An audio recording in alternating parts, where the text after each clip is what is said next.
It is my pleasure to invite to the podium medalist Dr. Carl Wieman, Professor of Physics and Education from Stanford University.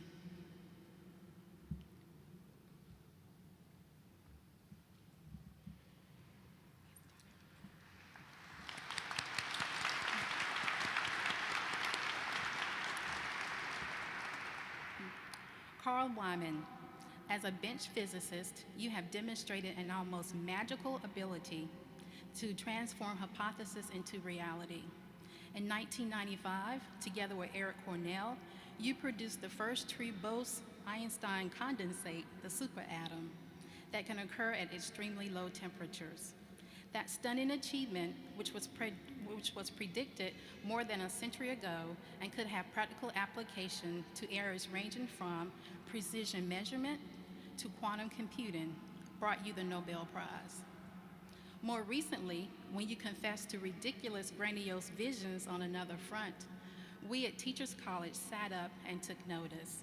And today, we honor you for that work, which we believe will prove no less valuable. That is, your work in research-based efforts to improve science education. As chair of the Board of Science Education of the National Academy of Sciences, you have promoted the use of Eric Mazur's peer instruction pedagogical system, in which teachers repeatedly ask multiple choice concept questions during class, and students reply on the spot with wireless clicker devices.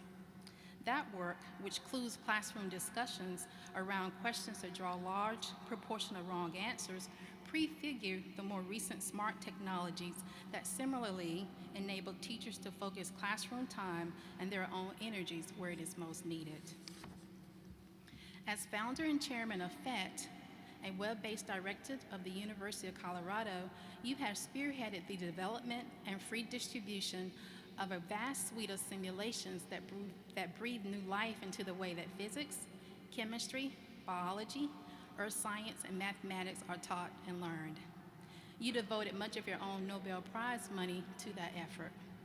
The PhET simulations have been used in my own elementary methods classes, and one of my graduating doctoral students used the PhET simulations as part of her dissertation work. Indeed, your impact on science education is tremendous and well appreciated. Serving in other roles, such as Associate Director of the Office of Science and Technology Policy in the White House, and also as a member of the USA Science and Engineering Festivals Advisory Board, you have brought your innovative and progressive vision of science education to a national audience. So, Dr. Wieman, for your vision, both of what science can accomplish and what it takes to produce accomplished scientists, we are proud to award you the Teachers College Medal for Distinguished Service.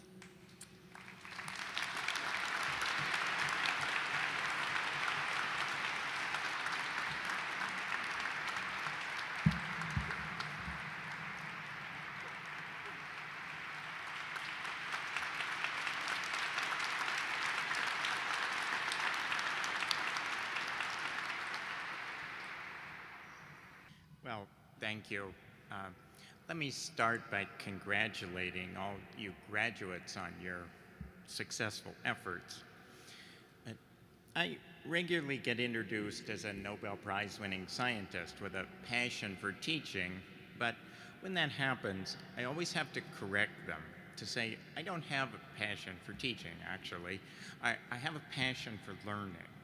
For students learning and for finding ways research can enhance their learning that I can pass along to other teachers. And for the first 10 years I was involved with science education in a serious way, I was excited to be discovering the research and principles that could be applied to improve student learning and attitudes in about physics, as well as doing some research on this myself. But for the last 10 years, my focus has mostly been on trying to change the sad situation that so little of the research and insights on learning are ever entering the discussion and thinking of how to improve education, in my case, particularly looking at the college level. Now, I decided to talk about learning today because as I reviewed all the different things you graduates have been studying, it's an impressively broad range, but the one central theme that I could see was learning. I mean, learning in all its many facets and contexts, and how that can be achieved and enhanced and supported for all members of our society. To me, that seems to be the core of what Teachers College is really about. Now, some may argue that the most unique aspect of humans as a species is our great capacity to learn, but I'm actually not entirely convinced of that. I mean, many animals are now showing much greater capacity for learning than we previously realized, and a lot, as in many things in learning, may depend on the test. For example, I'm not sure that people would be able to learn that much faster than some other animals how to, say, recognize the tastiest and most nutritious termites in a swarm. But I would claim that humans can do far better than any other species at figuring out understanding the learning process and developing an effective education program by which people could quickly learn to pick out the best termites. It probably wouldn't involve a lot of lecturing, though. So what I would claim is really what makes humans most unique is this remarkable capacity to learn about learning and to use that knowledge to increase learning for ourselves and our fellow citizens to improve their lives. And you graduates really represent the pinnacle of that accomplishment. Now, this hard-won understanding and enhancement of such a complex thing as human learning is a remarkable, but I think under-recognized accomplishment. A major problem in many of the decisions in our society is the prevailing belief that everyone's an expert on learning, that almost everyone, if they've learned something, thinks they're such an expert. Actually, thinking about my time spent in Washington dealing with political types, I should modify that to say that everyone who even imagines they've learned something thinks they're an expert. But rather than seeing learning and how it can be optimized as a scholarly field with research and evidence, it's too often treated as a matter of sort of personal preference and opinion, with all opinions being more or less equally valid, sort of much like taste in clothing. And I think this is a lot of reason for the continual series of educational fads and quick fixes and government programs to improve education that are really at odds with basic principles about how people learn and what's necessary to enhance learning and educational success. Now, my actually harshest criticism is actually not directed at politicians with their misguided programs or gadflies at the local school board who are advocating for the latest fads, but it's directed at faculty and administration in higher education. I mean, these higher education faculty are presenting themselves as experts on learning across all disciplines and selling their services to society as such, while most of them are happily remaining completely ignorant about actual learning and correspondingly effective teaching.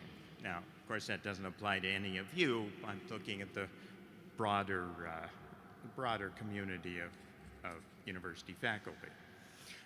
Somehow being anointed with the title of professor convinces many people that they're now an expert on learning and teaching, and that mostly that involves standing up and talking at students.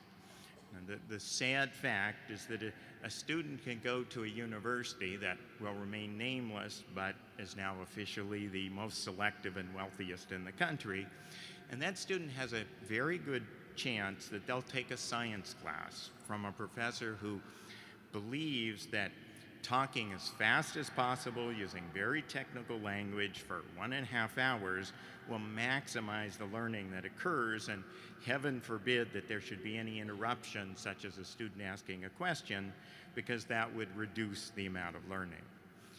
And the administration of that, and most every other university in the country, has no idea that there's a problem with that, and that actually quite a lot is known about learning, and that such teaching is really the pedagogical equivalent of, treating disease by bloodletting, when we have these enormous numbers of hundreds of studies demonstrating the pedagogical equivalent of antibiotics, and they're just not being paid attention to. Now, I often have wondered how it's come to be that being quite ignorant about research on learning and teaching was entirely acceptable in a leader of an institution of higher education. And when I really get discouraged, what I think is really sad is that ignorance is actually far more acceptable than not knowing about football and how the strengths and weaknesses of the university team. Until universities start really thinking about teaching and learning in this scholarly, evidence-based fashion that all of you epitomize, and that these studies subjects deserve, we really can't expect our graduates, be they citizens, government officials, or teachers, to have a proper respect for and proper use of this understanding of learning that researchers like you have achieved. So why am I telling all you graduates this? Well, because you're really unique in your expertise and knowledge about learning. And so as you go forth in the world, you need to remember how unique that makes you, but also the responsibility that comes with that unique level of knowledge. It's a responsibility to apply that expertise, not just in your own particular jobs and areas of research, but also in shifting the broader societal discourse on learning and education, to convey the message that, as we all know, learning is a complex subject with still much more to be discovered. But a great deal is known about it, ranging from the conditions that motivate or demotivate a person to learn to what happens to the neurons in the learning process. And this evidence and empirically tested principles need to really be at the center of the public discussion and decisions on educational policies and practices, whether it's in the US Congress, the local PTA meeting, or establishing expectations for faculty at universities. And with a PhD from Teachers College comes a responsibility really to work to bring about that change in public discourse.